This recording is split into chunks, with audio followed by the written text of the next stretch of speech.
Interesantno je da i on, da ni on, ni ostali vlastodržci lokalni SNS-a u Pančevu se nisu ni malo potrudili, ni pokazali volju, ni imali energiju da učine nešto za dobrobit Pančeva i Pančevaca, a potrošili su mnogo energije i baš se potrudili da zaposle što više članova svojih porodica i uvećaju budžete svojih domaćinstava. Zato, prema istraživanja CESID-a koje je vršeno skoro u Pančevu i objavili su lokalni mediji, samo 1% građana Pančeva zna ko je Željko Sušec, a on je narodni poslanik koji bi trebalo da sve da nas predstavlja u parlamentu, ali građani ne znaju ko je Željko Sušec, ali verujem da je u svojoj porodici veoma omiljen i rado viđen gost na slavama, porodičnim veseljima, jer ih je toliko udomio. I ja zato pozivam vas, novinare, da proverite da li je tačno da je narodni poslanik i poverenik Srpske napredne stranke Željko Sušec zaposlio svoju suprugu u Gradskoj stambenoj agenciji u Pančevu i postavio je za plaćenog člana Skupštinske komisije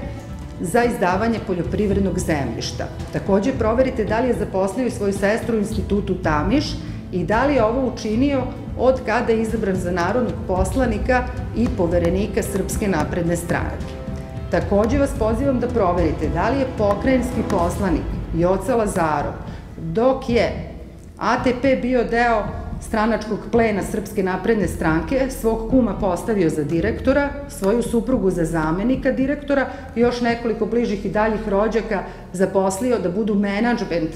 ATP-a, autotransportnog preduzeća Pančevo, i da li je to učinio od kada je poslanik Srpske napredne stranke pokrajinski. Takođe vas pozivam i da proverite da li je tačno da je većnik za finansije Predrag Živković, osim što prima platu kao većnik za finansije, i predsednik plaćene komisije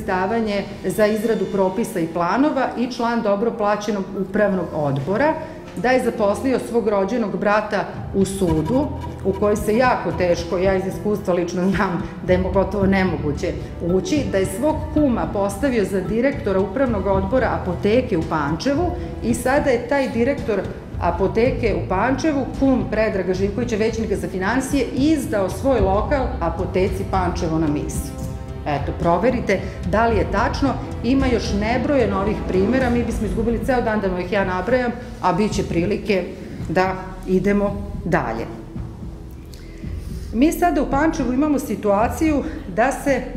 svakodnevno u javnom sektoru zapošljavaju zaslužni kadrovi Srpske napredne stranke i njihove familije, čak i od kada je na snazi Zakon o zabrani zapošljavanja u javnom sektoru, jer zakon ne važi za miljenike Srpske napredne stranke, za ostale Pančevce u Pančevu posla nema. Ja ću navesti, još jednom ćemo se vratiti na ATP, o kome smo već pričali povodom pokrajinskog poslanika Joce Lazarova. Vidite, to finansijski propalo preduzeće, znate kako svake godine dobija desetine miliona dinara iz budžeta, jer nikada nema novca ni za osnovno funkcionisanje i plate već zaposlenih, a Srpska napredna stranka je koliko je za godinu dana koliko je bio stranački plen ATP, zaposlila još 74 ljudi članova Srpske napredne stranke. Slična je situacija u svim javno-komunalnim preduzećima. Mi imamo situaciju da u javno-komunalnom preduzeću Higijena je zaposleno,